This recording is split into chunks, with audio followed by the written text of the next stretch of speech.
Bonjour, bienvenue à tous. Nous sommes en France encore pour quelques jours. Vous êtes exactement à Vannes et le retour pour Rio de Janeiro d'ici une semaine et un petit peu plus.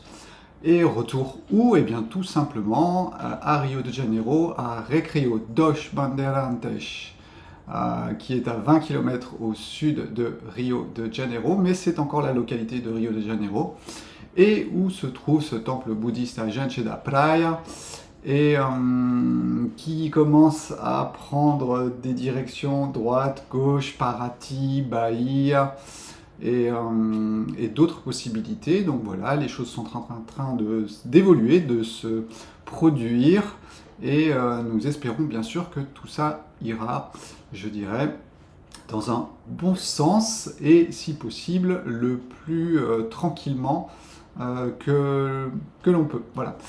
Je suis Sébastien Lièvre, donc je fais partie du temple bouddhiste depuis 2 ans. J'ai une tradition taoïste depuis 30 ans, et j'avoue que le bouddhisme, effectivement, vient donner des couleurs à mon taoïsme. D'ailleurs, je vous ai mis, hop, c'est de ce côté. Non, ici, ah, voilà, je suis inversé sur l'écran. Donc voilà, je vous ai mis un petit t-shirt sympa qui vous parle du yin et du yang, mais aujourd'hui, nous n'allons pas parler du yin et du yang, nous allons parler de l'intégrisme, nous allons parler du fondamentalisme, et je vais essayer de vous donner des définitions sur ce que c'est. Alors ne nous arrêtons pas s'il vous plaît aux mots, ou du moins faites attention de ne pas trop accrocher des fois sur les mots que je vais utiliser. Moi je vais essayer de vous donner une définition de ce que je pense, tel que j'ai pu l'intégrer autour de moi, et il est évident que vous-même, vous avez peut-être d'autres mots pour ces comment on va dire, pour ces choses, et j'arrive pas à trouver le mot, tant pis. Et voilà, vous arrêtez pas forcément à ce que je dis, arrêtez-vous tout simplement à ce qui est derrière les mots, parce que c'est, à mon avis, ce qui est le plus important. J'ai un petit peu de mal ce matin, mais je vais y arriver. Euh, donc voilà, je vais d'abord vous replanter le décor, parce qu'on parle beaucoup aujourd'hui du fondamentalisme religieux, parce que c'est vraiment dans un système religieux, souvent dans un cadre religieux, que l'on va utiliser ces mots-là, et on parle de l'intégrisme, du fondamentalisme, et c'est à une époque bien particulière, et c'est l'époque que nous vivons aujourd'hui. Alors bien sûr, ils ont toujours existé à travers toutes les époques, mais peut-être que cette époque-ci voit tout simplement une montée en puissance de ces mouvements, et c'est ce que je vais essayer de vous expliquer. Alors, vous plantez le décor dans un premier temps, ensuite je vais vous parler de la définition que moi je vais donner à l'intégrisme, que je vais donner au fondamentalisme. Ensuite, nous verrons pourquoi tout simplement ça arrive aujourd'hui, et on va dire quelle est la réaction et pourquoi le monde pousse à ce genre de choses à l'heure actuelle. Je vais vous expliquer un petit peu comment ça se passe, c'est-à-dire les différentes façons dont ça se produit. Et ensuite, on terminera sur quels sont les risques, bien sûr, de l'intégrisme et de ce fondamentalisme. Alors, revenons tout d'abord sur une première chose, et là, je vais vous emmener effectivement dans le Tao, dans le taoïsme, parce qu'il va vous donner une explication simple et claire en 1 minute de ce qui se produit en ce moment. Alors c'est tout simple. Je vais prendre une métaphore, c'est-à-dire que nous imaginons que nous sommes dans le désert, et qu'est-ce que pousse dans le désert? Eh bien oui, il y a des cactus dans le désert, et ce ne sont absolument pas les plantes qui poussent en forêt amazonienne. Ce qui explique que tout ce qui se passe sur Terre est, je dirais, une réaction, une mise en équilibre par rapport à ce qui se passe au-dessus, et donc par rapport à l'environnement qui est autour. Alors moi, ce que je vois du monde qui est autour de moi aujourd'hui, eh bien c'est une très grande matérialité, et puis une espèce de fuite de beaucoup de gens de la matérialité vers une spiritualité mais vous allez bien vite comprendre que de toute façon, il n'y a que des cactus, et donc même cette spiritualité, c'est ce qu'on essaye de vous expliquer, va être inversée. C'est ce que nous donne par exemple le New Age, ou bien les religions actuelles, qui en grande partie ont été inversées et reprises bien sûr dans la matière, puisque c'est ce qui est favorisé aujourd'hui, cette matière qui prend de plus en plus de densité, et que ce soit dans les religions que vous voyez autour de vous, ou que ce soit dans, je dirais, le commerce international, eh bien c'est la matière qui prédomine. Ça ne sert à rien de se battre contre cela. C'est comme si vous étiez dans un désert et que vous vouliez une forêt amazonienne. Alors ça, c'est vraiment le New Age. C'est vouloir un monde de bisounours dans un monde qui ne se prête pas au monde des bisounours. Donc il y a un temps pour chaque chose. Nous vivons un cycle bien particulier qui crée cela. Donc vous avez deux façons de le vivre. Soit vous allez entrer en réaction parce que vous ne voulez pas aller là-dedans, ou alors vous allez tout simplement le vivre le plus tranquillement possible en essayant d'y participer, parce que de toute façon, ça ne sert à rien de se mettre dans une grotte. Ça ne sert à rien, c'est déjà un petit jugement, mais on va dire que vous pouvez vous mettre dans une grotte si vous voulez, mais vivre la vie, c'est nous ce que l'on essaye de vous passer comme information, et c'est ce que vous voyez de nous, puisqu'en fait on ne cache pas grand-chose de ce qui se passe chez nous et autour de nous, et vous voyez bien que ça brasse dans la matière autour de ce temple bouddhiste à Genshedaphraya, pardon, je le dis un peu vite, et bien sûr dans ma propre vie, dans la vie des autres personnes. Et voilà, nous ne cachons absolument rien, et vous avez voilà, la matière qui se déchaîne aussi bien pour nous que pour les autres.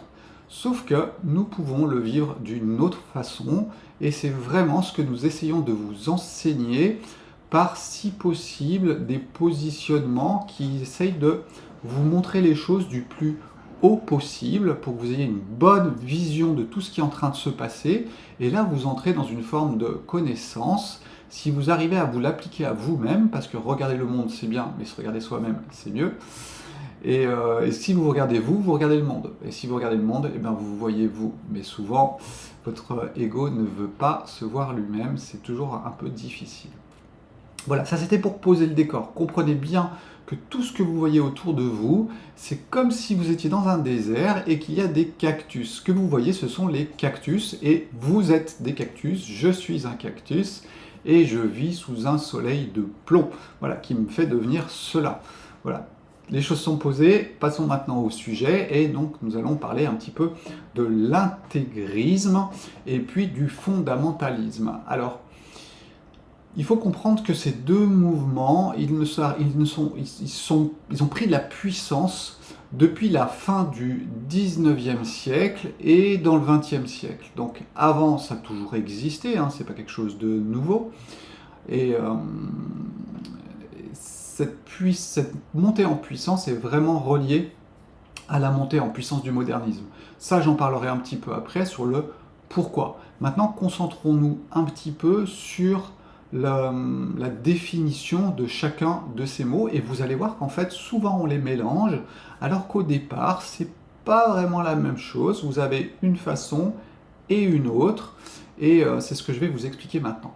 Donc commençons tout simplement par le fondamentalisme. Alors le fondamentalisme, c'est bien sûr cette fin du 19e siècle où c'est monté en puissance, et c'est surtout avec c'est aux États-Unis que ça s'est passé surtout avec les protestants qui ont vu le monde moderne évoluer et qui ont décidé de coller absolument à des textes, je dirais, de base. Parce que ce qui caractérise le fondamentalisme, c'est de se focaliser sur des textes qui sont, si possible, les plus anciens, ou alors se focaliser sur une personne, et nous allons jurer que par ces textes ou que par cette personne. C'est-à-dire que moi, par exemple, qui pratique le jeûne, eh bien, je m'amuserais par exemple à prendre un des bouquins de...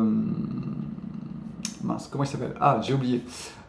Shelton, pardon, voilà, Shelton aux États-Unis, c'est la petite Bible du jeûne, hein, c'est un gros pavé comme ça, et puis je vais lire tout ce qu'il écrit, et je vais dire ça c'est la vérité, et je ne vais pas m'en détacher, je ne vais pas le remettre en question, et je vais faire ma vie basée sur ces fondements. Et c'est exactement ça, le fondamentalisme, c'est prendre par exemple le Coran, et puis ne lire que ce qu'on veut bien voir, parce qu'au bout du compte, quand vous avez un texte, et bien tout simplement vous pouvez l'interpréter, on verra ça un petit peu à la fin, mais ce texte et sa façon d'être exprimé, eh bien vous allez l'interpréter d'une seule façon, et cette façon-là, eh bien vous allez essayer de l'imposer aux autres, parce que oui, le plus important à comprendre aussi, c'est qu'il y a une lutte qui va se créer dans un mouvement fondamentaliste, qui est tout simplement de refuser ce qui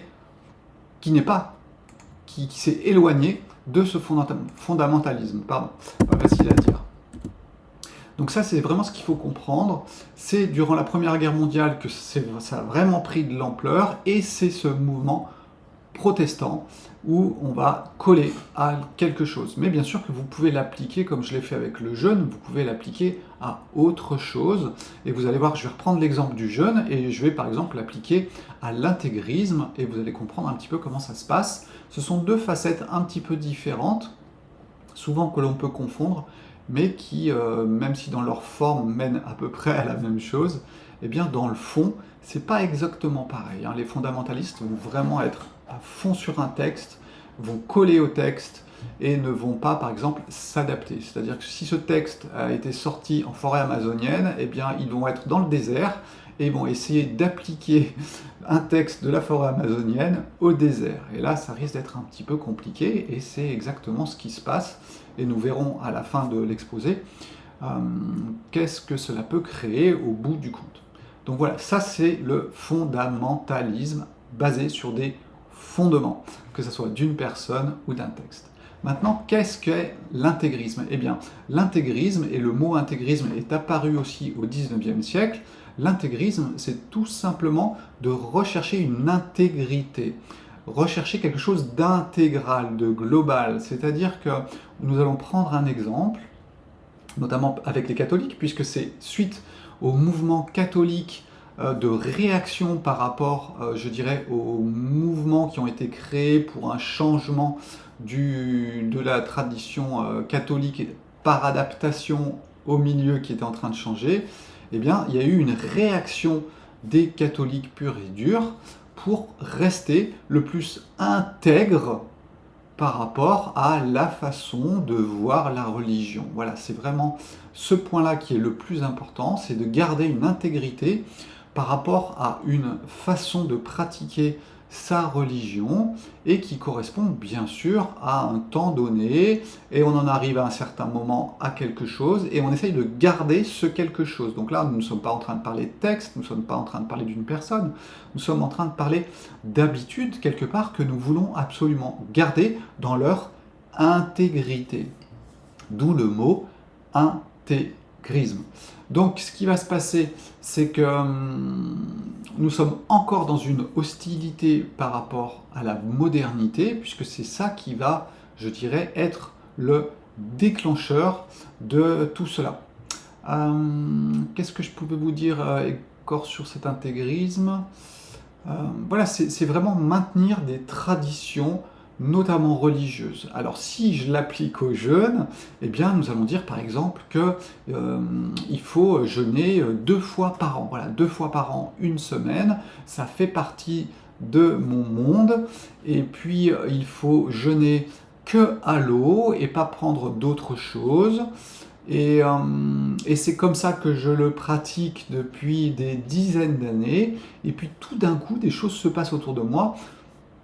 On évoque une autre façon, un autre monde, et moi je vais me coller à ma tradition en disant mais non, c'est comme ça qu'il faut le faire, parce que je le pratique depuis tant de temps comme cela, et je veux que cela se maintienne ainsi.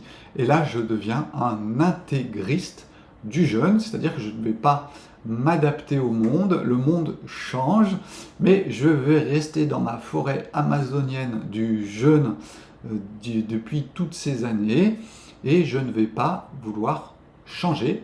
Et bien sûr, je vais entrer en lutte contre le changement. Voilà. C'est la différence entre l'intégrisme et le fondamentalisme. L'un est vraiment sur un respect de textes, de personnes qui ont écrit certaines choses, et d'essayer d'y coller le plus possible. Et d'autres sont plus, je dirais, dans une tradition, une façon de faire. Donc vous voyez que c'est un petit peu différent. On a peut-être un côté très concentré d'un côté, et puis de l'autre, on est plus dans une tradition et une façon de faire les choses que l'on veut surtout pas changer. Voilà. Intégrisme et puis fondamentalisme. Alors ce qui est très amusant, c'est que j'ai discuté avec une amie qui est portugaise, brésilienne, pardon, et j'ai essayé de trouver un mot pour l'intégrisme. Et je vous avoue qu'en fait, il n'y avait pas le mot équivalent en portugais, alors que fondamentalisme, on le trouve facilement, mais intégrisme, en fait, on ne le trouvait pas. Donc il y avait conformisme, mais voilà, c'est vrai que ce mot est vraiment, semble-t-il, purement français, même s'il a des connotations latines, eh bien on ne le retrouve pas, par exemple, en portugais, ce qui m'a beaucoup surpris. J'ai essayé de lui expliquer un petit peu ce que j'allais faire aujourd'hui, et voilà, ce qui m'a permis de me rendre compte que tout simplement ce mot-là, eh bien, moi j'ai essayé de l'inventer en parlant d'intégrisme, mais ça n'existe absolument pas, donc elle ne comprenait pas. Bien, donc voilà, nous avons posé la définition de chacun de ces deux mots, et maintenant nous allons essayer de comprendre pourquoi, tout simplement, eh bien, on ne veut pas changer, on devient un intégriste, on devient un fondamentaliste. Eh bien, vous allez comprendre que nous sommes dans le monde du désir et du monde de la peur, en sachant que le désir et la peur sont souvent liés, puisqu'en fait il y a le rejet qui va de nouveau mettre sa touche au milieu de tout ça, et nous allons entrer dans le samsara, ce centre que l'on retrouve sur les tankas bouddhistes, et qui vous montre que vous êtes enfermé dans un bocal et en train de souffrir. Donc quand nous allons observer l'intégrisme ou le fondamentalisme, eh bien, il y a sûrement une grande souffrance qui est cachée derrière tout ça, puisque ces personnes vont essayer d'être le plus possible collées à quelque chose, et plus on est collé à quelque chose, c'est que ça a un côté rassurant. Voilà, quand vous êtes dans un bocal, vous êtes rassuré. Eh bien, quand vous êtes un fondamentaliste ou un intégriste, vous étiez tout simplement rassuré par des textes, par une personne, vous étiez rassuré par, je dirais, une façon de vivre aussi, et le monde qui change vous fait peur, et du coup, vous en arrivez à vouloir coller à ce qui vous rassure. Donc le pourquoi, tout simplement, c'est la peur, s'accrocher à quelque chose, et du coup, en venir à entrer en lutte, parce que c'est exactement ce qui va se passer, on entre en lutte ensuite contre quelque chose.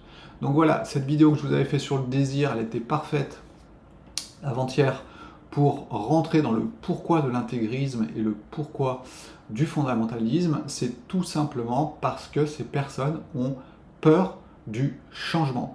Alors je vous rappelle que les enseignements du Bouddha, normalement, sont de ne pas idolâtrer quoi que ce soit. Et dans le taoïsme, alors on en sort encore plus puisqu'il y a encore moins d'images, mais c'est vrai que même dans le bouddhisme, l'enseignement du Bouddha est de ne pas donner, je dirais, une dévotion à un personnage, à des textes, et c'est exactement ce que font par exemple les fondamentalistes. Donc nous sommes bien en dehors du bouddhisme, du taoïsme, j'en parle même pas.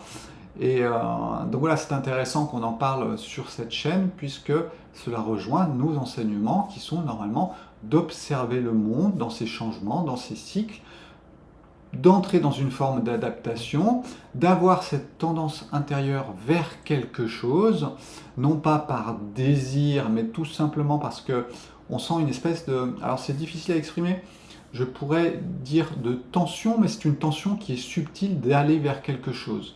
Et cette tension, quelque part, c'est comme un élastique qui est légèrement tendu et qui vous emmène vers quelque chose. Si c'est trop tendu, vous êtes dans le désir. Si c'est tranquille, c'est tout simplement la vie qui crée cette tension dans votre programmation, parce que votre programmation n'est pas forcément la mienne, et vous avez une tendance, d'ailleurs tendance, moi je vois le même mot que tension, tendance d'aller vers quelque chose. C'est ni bien ni mal, c'est juste la vie qui se vit à travers votre individualité, et chacun étant différent, eh bien certains iront vers un enseignement bouddhiste, d'autres taoïstes, d'autres catholiques si possible non inversés, et c'est la même chose pour toutes les religions. Essayez de trouver quelque chose qui vous emmène vers plus de liberté et non pas de fondamentalisme ou d'intégrisme, même si les textes sont intéressants, eh bien, regardez-les comme des poèmes. Et c'est ce qui est bien, moi je trouve, par exemple, avec le Tao Te Ching, parce que justement, c'est joli, c'est beau, on peut y voir plein de choses, et je me souviens, à l'école, j'avais toujours des problèmes avec l'interprétation d'un poème, parce qu'on voulait me faire coller à quelque chose, alors que moi je pouvais y voir autre chose. Donc c'est exactement ce qui se passe aujourd'hui pour moi avec des textes. Et bien tout simplement nous pouvons les voir d'une certaine façon ou d'une autre, et il n'y a pas de bien, il n'y a pas de mal, c'est en fonction de nos tendances, de nos couleurs, et donc des lunettes que l'on porte pour observer le monde. Voilà, ça c'était le pourquoi. Donc nous sommes vraiment dans une réaction, par peur, par désir de quelque chose pour se rassurer. Et c'est arrivé parce que la modernisation a poussé de plus en plus fort à partir du 19e siècle, et du coup ça a entraîné une réaction de protection des milieux qui collaient à quelque chose qui était un fondement, qui était quelque part toute leur tradition, et c'est venu chambouler tout ça. Voilà, le pourquoi de cette montée de l'intégrisme et du fondamentalisme, c'est tout simplement les changements du monde moderne, et tout simplement les changements du monde stellaire qui nous emmènent dans un cycle, ou du moins dans une partie du cycle qui est différente, et qui demande bien sûr une adaptation tout à fait logique, sans, pourquoi pas, perdre une certaine conscience de quelque chose, mais qui n'est pas basée sur, je dirais, des fondements purs et durs de texte ou de personnes. Voilà. Ensuite, comment cela se produit? Eh bien, tout simplement, cela va créer des séparations à l'intérieur de la société. Puisqu'en fait, certaines personnes vont suivre, je dirais, la modernité, d'autres vont freiner des quatre fers pour ne pas aller dans la modernité. Alors la solution, elle est où? Eh bien, elle est encore dans le juste milieu, c'est-à-dire que la modernité, elle est là, la refuser ne sert absolument à rien, vous pouvez l'utiliser aussi à bon escient, c'est pour ça que je vous parle en vidéo sur YouTube, et que mes livres sont aussi sur Amazon, mais il n'y a pas de bien, il n'y a pas de mal, c'est pas le peu que je vais vendre qui va enrichir Amazon, ça c'est une évidence, et voilà, s'intégrer dans le monde tel qu'il est, c'est le Dzogchen aussi, c'est entrer dans la vie du monde qui est autour de nous, et non pas en avoir peur, tout simplement. Ensuite, qu'est-ce qui va se passer? Eh bien, en fait, ça va créer des communautés, ça va créer une scission, et je vous rappelle qu'il n'y a rien de pire que la séparation. Parce que Yin et Yang sont ensemble, ils sont bien ensemble, et vous voulez les séparer, d'accord? Et donc toute personne qui entre dans la séparation va entrer dans la souffrance. Ça peut être aussi un des enseignements du bouddhisme, je ne crois pas que ça y soit, mais c'est un des enseignements du taoïsme. Si vous voulez séparer ce qui est ensemble, eh bien vous allez souffrir, parce que tout simplement, rien n'est séparable. C'est séparable, vous avez l'impression que c'est séparable, mais ce n'est pas séparable dans le fond. C'est comme si vous ne vouliez pas qu'il y ait de jour et que vous vouliez que la nuit, ou inversement. Donc c'est impossible, et du coup ça va créer une tension de séparation. Je vous invite à regarder un petit peu les vidéos sur la psychologie que j'ai faites à propos de vouloir séparer les choses, d'avoir un pôle nord et un pôle sud, et du coup de créer une force, je dirais, une conscience de vouloir séparer les choses, qui vous pompe une énergie colossale et qui vous emmène bien sûr dans la souffrance. Donc voilà, comment ça va se passer? Eh bien voilà, ce que vous allez voir autour de vous, c'est tout simplement de la souffrance. Alors bien sûr qu'il y en a beaucoup en ce moment, puisque nous sommes en plein dans la matière. Donc que ce soit dans le monde moderne, vous allez voir de la souffrance, que ce soit dans le monde, je dirais, fondamentaliste ou intégriste, vous pourrez voir que de la souffrance aussi. Et ça fait partie du jeu que l'on doit vivre aujourd'hui. Et sachez que à tout bien, il y a un mal, et à tout mal, il y a un bien. Donc, c'est pas pour faire une méthode Coué, mais c'est tout simplement pour se rendre compte que nous devons passer par ce cycle-là. Pour quelle raison, je n'en ai aucune idée. Si c'est une notion d'expérience de quelque chose, voilà, moi je le vois comme mon expérience en tant que Sébastien Lièvre, mais à chacun après de se faire ses idées par rapport à tout ça. Quels sont les risques de ce fondamentalisme, de cet intégrisme? Eh bien, c'est tout simplement d'être, je dirais, à l'écart du mouvement de la vie. Même si être à l'écart, c'est pas tout à fait vrai, puisque quelque part vous y participez, mais juste sur son côté opposé. Et donc vous êtes quand même en plein milieu du mouvement de la vie, alors que vous voudriez ne pas y être, et cependant vous y participez à 300%. Donc ces risques, c'est tout simplement, je dirais, de tomber dans une forme de désir, puisque vous allez désirer des textes, vous allez désirer qu'on revienne à des traditions particulières, vous allez, voilà, vous allez être dans le désir, et ce que je vous expliquais dans la vidéo précédente, c'est que le désir, c'est la souffrance. Le Bouddha l'a très bien signalé, et il n'y a pas besoin d'être un Bouddha pour s'en rendre compte. Hein, les paroles du Bouddha sont tout simplement de la logique pure pour moi. Et comme dans le taoïsme, pour moi, tout cela est très logique si on veut bien observer les choses. Vous allez entrer dans une forme de rejet aussi. Ce sont les risques, c'est de rejeter les choses. Donc de toute façon, c'est soit vous désirez récupérer quelque chose, soit vous rejetez quelque chose. L'un et l'autre sont reliés de toute façon, et vous allez entrer en guerre, alors que normalement les textes de base vous enseigneraient plutôt une forme de paix, et vous allez terminer en guerre qui n'en finira jamais, et qui va prendre de plus en plus, je dirais, de puissance, parce que c'est un cercle infernal où ça se termine en destruction totale. Et c'est exactement, je pense, ce qui se produira d'une façon ou d'une autre, quand je ne sais absolument pas, mais c'est ce que l'on peut voir autour de nous au fur et à mesure du temps. Et une autre chose, c'est que ça va créer bien sûr une solitude, c'est-à-dire que le fait d'être à contre-courant de ce que le monde est, eh bien tout simplement ça va amplifier une solitude. Alors vous allez me dire oui, mais on va être en groupe, etc. C'est exactement le côté New Age et bisounours de tout ça aussi, quand on prend ce New Age qui serait une néo-religion quelque part, eh bien tout simplement les gens vont être bien entre eux, parce qu'ils vont créer un gros bocal, que ce soit un fondamentaliste ou une personne qui est dans le New Age, un gros bocal où il se sent en sécurité. Et c'est ça qu'il faut bien comprendre. C'est cette recherche de la sécurité de l'ego, et donc qui va entrer dans une forme de bocal pour se protéger, je dirais, du changement extérieur qui est en cours. Et le risque, c'est tout simplement d'être encore plus en solitude. Alors déjà que c'est pas simple en ce moment, dans le monde normal, en étant un petit peu détaché, eh bien ça ne va pas améliorer les choses, de rentrer dans des formes d'intégrisme, de fondamentalisme, que l'on peut retrouver bien sûr dans le New Age aussi.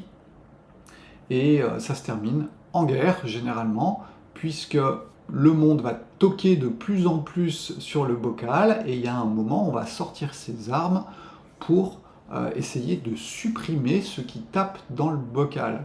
Donc voilà, les guerres, c'est aussi un petit peu ça, c'est relié au fondamentalisme, à l'intégrisme.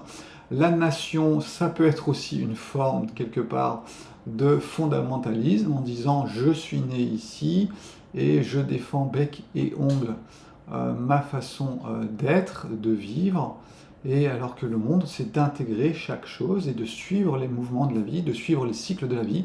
Et c'est ce que je vous invite à faire. Suivez le cycle de la vie. Si ça vous pousse dans la matière, eh bien, allez voir la matière, puisqu'il n'y a jamais eu meilleure occasion d'observer la matière qu'en ce moment, parce qu'elle nous saute aux yeux. Voilà, elle nous saute aux yeux. Et vous verrez que l'observation de la matière va vous ouvrir un nouveau champ qui va être, eh bien, tout simplement l'antimatière, à mon avis, si j'étais un scientifique. Et plus on rentre dans la connaissance d'une chose, et plus vous avez l'autre face qui est là aussi. Donc, voilà.